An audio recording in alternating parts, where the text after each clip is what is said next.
You're listening to an iHeart podcast.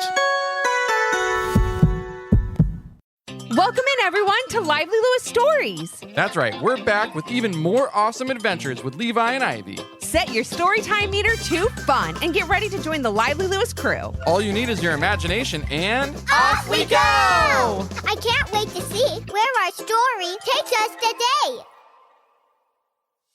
Have you ever wanted to get more Lively Lewis in your life? Well, we've got you covered. Grab an adult and zoom over to livelylewisshop.com. Or just click on the link in our show notes. Enough about that. Let's get to today's super Lively Lewis story. The story you're about to enjoy was inspired by Carter. Thank you so much for your awesome idea. Levi and Ivy ran into the school from the playground, catching up with some friends as they walked down the hall. "Did you hear the new art teacher starting today?" said one of Levi's friends. "Cool, I wonder what they'll be like," said Levi. And why was Levi and Ivy's school getting a new teacher in the middle of the year? That was because Mrs. Gillis, the kids' current art teacher, was leaving to have a baby, which left the class needing a teacher. "I hope the new teacher lets us build with clay," said one of Levi's friends. "Mrs. Gillis said we could do clay sculptures next month." "I'm sure whoever takes over will have to follow whatever classwork plan Mrs. Gillis leaves behind," said Ivy.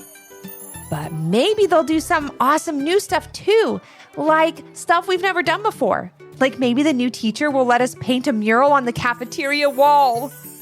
Maybe the new teacher will let us paint with our hands and feet," laughed one of Ivy's friends. "Maybe the new teacher will let us use space lasers to carve metal and make our own art rockets," said Levi, making his friends laugh even harder. Then all of a sudden, they felt like someone was standing right behind them. And they were right. One by one, they all turned around and found themselves looking at a tall man with brown hair and glasses, wearing a paint-splattered shirt, blue shorts, and bright yellow shoes. "Excuse me, I couldn't help but overhear your art ideas," said the man. "I really love all of them. I'll have to look at my class work plan and see if I can fit some of those ideas in." It was then that Levi, Ivy, and their friends realized that they had just met their new art teacher. "Hi, I'm Mr. King," said the man. "I'll be your new art teacher, and with so much creativity and imagination, I know we're going to have a great time together." The kids all took turns saying hello to Mr. King. Then they walked him down to the art room where he met up with Mrs. Gillis. He would work with her for a few days before she left for the year, so she could get him familiar with her class work plans, introduce him to her students, and show him where all the art supplies are. "Wow, he seems really cool," said Ivy. "I think he really liked my space laser art idea," said Levi with a smile. The kids all went to their classrooms as the bell rang, and in the days that followed, they got to know Mr. King better. He was silly and creative and made learning very fun. He encouraged the kids in his class to be creative, as well as use their imagination to create art that told a story. Like the story he told with a painting he made called All About Me. On the first day meeting each class, he told his new students a little about himself through a painting. It was of a blue house with a bright green lawn in front and a giant elm tree lining the driveway. He lived there with his wife, who he painted standing next to him on their front lawn. "Take a close look at my painting," said Mr. King. "I've hidden some things in it, and I'm hoping you can find them all. When you do, I'll tell you what they mean to me and why I've included them in my painting." "I love hidden picture games," said Levi as he raised his hand and told Mr. King he noticed a soccer ball in his painting. "Good eye, Levi," said Mr. King. "I love soccer." Another student said she saw a jack-o'-lantern on the steps of the porch. "That's right," said Mr. King. "Halloween is my favorite holiday." Another student pointed out a kayak on the roof of the car sitting in the driveway. "Another good discovery. I love kayaking," said Mr. King. Then Ivy raised her hand and told Mr. King that she noticed a dog leash on the railing of the porch. Mr. King was always smiling. But when Ivy mentioned the dog leash, his smile got even bigger. "That little leash is one of my most favorite things in the painting." "I'm so glad you found it, Ivy," said Mr. King. "I absolutely love dogs, and I hope to get one soon." "If you love dogs so much, Mr. King, why don't you have one already?" asked Levi. "Because the right dog hasn't found me yet," said Mr. King. "Found you?" asked one of Levi's friends. I'm pretty sure you're the one that has to go out and find the dog. Like I did when I went to the animal shelter with my parents and adopted my cat, Captain Cutie Kitty. First of all, I love that name, said Mr. King with a giggle. And while you are right, most people do go out and look for a pet, I know the right dog will find me when the time is right. I had a dog when I was your age, and he found me at an adoption event at the park near my house. I wasn't planning on taking a dog home that day, but he ran right over to me, and I knew he needed me. And I didn't know it yet, but I needed him too. Then Mr. King went on to tell his students about their first art homework assignment. Since they were talking about pets, he wanted them to paint a portrait of an animal. It could be a pet, an animal that they see in nature, or even an animal that come up within their imagination. Everyone was really excited and ready to get started as soon as they got home. As they walked home from the bus stop, Levi, Ivy, and their friends all talked about their art homework. I'm, of course, going to paint a portrait of Captain Cutie Kitty, said Levi's friend. And I'm going to draw my fish, said Ivy. Another friend mentioned drawing his portrait of a squirrel that always steals food from the bird feeder in his backyard. Others said they would paint something really exotic like a tiger or a giraffe. And another friend talked about creating an animal that was a mishmash of all their favorite creatures. They suggested a bear with wings of a hawk and a great big fluffy foxtail. However, as they got closer to home, Ivy noticed that Levi was the only one who hadn't mentioned the animal that would be in his portrait.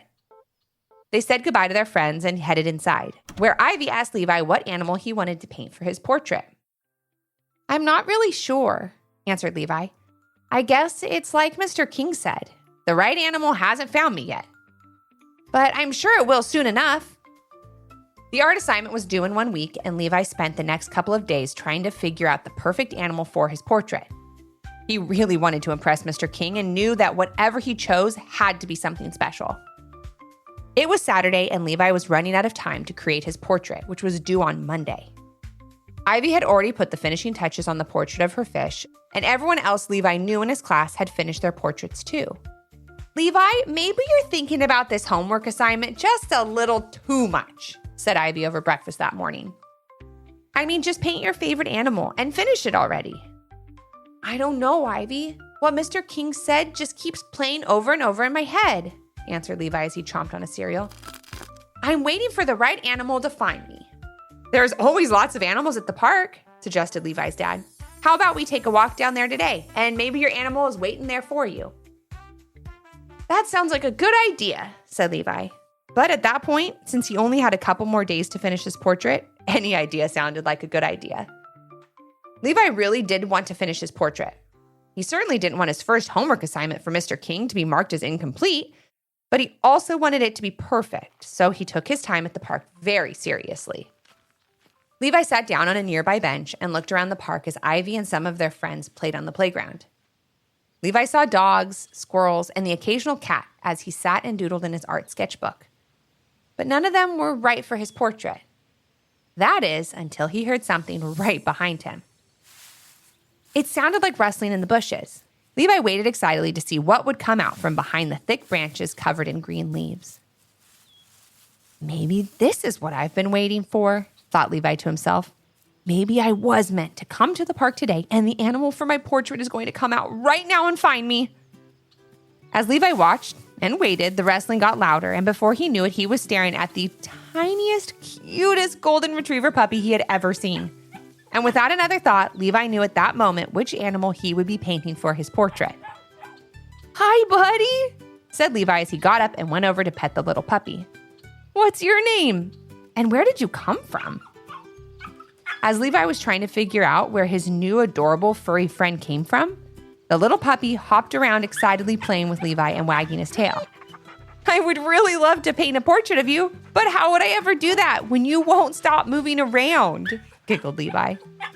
The puppy was full of energy, and Levi played right along with him.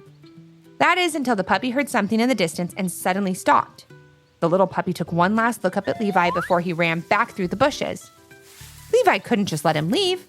After all, he needed to paint his portrait. So he followed after him. Levi followed the puppy as he ran toward the slide in the playground. When Levi finally caught up with the little dog, he saw him snuggling with a little old lady. I'm so glad you're back, little one, Don't ever run off like that again, said the old lady to the excited puppy. Levi quickly said hello and asked if it was possible for him to borrow the puppy for a little bit to paint his portrait. The little old lady thought it was the sweetest request ever and immediately said yes. She explained how the puppy had run out of her house, which was right next to the park, earlier that morning, and how she had been out looking for him. Well, of course you can paint this little puppy, said the little old lady. And if it's not too much trouble, would you mind making me a portrait of him for me as well? Then she went to explain that her golden retriever had just had puppies, and she would be giving all of them up for adoption because her house wasn't big enough to keep them all. She knew that the little puppy that met Levi would be one of the first to be adopted because he was full of so much energy and love. Levi agreed, saying he would be happy to paint a portrait for the little old lady. He started right away as the little old lady played at the park with her other dog. Levi worked for a long time, wanting to get every detail just right. When he was finally finished with both portraits, he hugged the little puppy, thanking him for being a great model. Then he gave one portrait to the little old lady, and since they were all leaving the park at the same time, he, Ivy, and his dad walked her and the puppy back home. "Thank you again for this wonderful portrait," said the old lady to Levi. "I'll treasure it always, and if you want to adopt one of these little puppies, they'll be available starting on Monday. You'd be a great dog owner, I can just tell." She smiled at Levi and headed into her house. Now, since Levi's dad was very allergic to dogs, Levi knew he couldn't take one of those little golden retriever puppies home. But he hoped whoever got the little one in his portrait would love him the most. When Monday arrived, Levi was very excited to show his animal portrait to Mr. King. He waited patiently as each student got up in front of the class and showed off their works of art and explained why they chose each animal. Mr. King was very impressed and really enjoyed everything he was seeing. Then it was Levi's turn. "Mr. King, it took me a long time to figure out which animal I would paint for this assignment. I just couldn't decide which one would be right," began Levi. "But I remembered what you said, and I let the right animal find me. I hope you like it." Levi then opened his sketchbook and showed the class and Mr. King his portrait of the golden retriever puppy. The class clapped as they did for each student and told Levi what a great job he did. He felt really proud, but he couldn't have predicted the way that Mr. King would react to this portrait. It was better than he could have imagined. Levi looked over and noticed that Mr. King was smiling, but in a strange way. It looked like he was remembering something from his past that made him very, very happy, but that he didn't have in his life anymore. "Mr. King, do you like it?" Levi asked. I love it," said Mr. King. "It looks just like the dog I had when I was a kid." It was then that a light bulb went off in Levi's head as the bell rang to end class. Remembering the conversation he had with the little old lady at the park, Levi stayed behind after all the students had left to talk to Mr. King. Mr. King sat at his desk, staring at Levi's sketchbook as if he was looking at his old dog once again. "I can't tell you how happy this makes me," said Mr. King. "May I keep it?" "Of course," said Levi. "I feel like my dog is finding me all over again," said Mr. King. "I wasn't looking for him today, and bam! I come to school and here he is." "I'm so happy that you're happy, but I think I can make your day even better," said Levi as he went to explain that the little puppy from his portrait was right around the corner from school and was up for adoption starting today. Mr. King couldn't believe it and felt he had to go and see the little puppy for himself. Levi arranged to call his dad from the front office and ask for him and Ivy to be picked up from school that day. He told Mr. King to follow them after school to the little old lady's house, and he would introduce them to the little puppy. After school ended, off they went. "Look who's back," said the little old lady happily as she opened her front door. "I'm so happy to see you, Levi. Are you looking to adopt the little puppy you painted the portrait of the other day in the park?" "Not exactly," answered Levi with a big smile on his face. "But I brought someone along who may be interested." He stepped aside and Mr. King walked toward the door. As he got closer, the little energetic puppy ran up to him as if he had been waiting for him to arrive. "Oh my gosh, he's perfect!" exclaimed Mr. King as he bent down and picked up the little dog. "Well, he seems to like you quite a bit," said the little old lady. "Looks like a perfect match." "Thank you so much, Levi," said Mr. King as the little puppy licked his face. Mr. King agreed on the spot to adopt the puppy, but wanted to show his wife the dog too. He stayed behind when Levi, Ivy, and their dad left to fill out some paperwork and get all of the puppy's things. "I'll see you in school on Monday," said Mr. King to Levi. "Thank you again." Levi, Ivy, and their dad waved goodbye to Mr. King, the little old lady, and the golden retriever puppy and headed home. Levi was so happy he could help bring Mr. King and the puppy together. He knew they would be a perfect fit for each other. The next day at school, Mr. King found Levi on the playground before school started. "Levi, thank you again for everything yesterday," said Mr. King. "I introduced my wife to the puppy and she absolutely loved him too. So we officially adopted him yesterday." "That's great, Mr. King. I'm so happy I could help," said Levi. "What did you name him?" "We went with Pepper," said Mr. King. "How did you come up with that name?" asked Levi. Then Mr. King told Levi about the golden retriever puppy he had when he was a kid. The dog that found him by running over to him at the park and eating his bag of salty potato chips. So, Mr. King decided to name him Salt. "Since I already had a Salt, I thought it'd be fun to connect my new dog to him a little bit by naming him Pepper," said Mr. King with a smile. It was that same smile he had when he saw Levi's portrait for the first time. Like he was remembering something from the past that made him very, very happy, that he didn't have in his life anymore. "He's a great dog, Mr. King, and you two are perfect for each other," said Levi. "And if you ever need someone to walk him or babysit him, or if you go out of town, just let me know," said Levi with a smile before running off to play with his friends. "You got it," said Mr. King as he walked back into school. Mr. King and Pepper were the best of friends from the moment they met. And just like his first dog, he didn't know he needed a furry friend until Pepper came along and found him. Thanks for joining us today. We hope you enjoyed the story and learned a little something too. And since we know everyone has their own story, we'd love to hear yours. If you have an idea for a Lively Lewis story, leave a comment on our Apple Podcast review page with 5 stars, your idea, and your little one's name. Then maybe our next adventure will be with you. Until our next Storytime Hangout. Thanks for listening. We can't wait to share another fun, Lively Lewis story with you.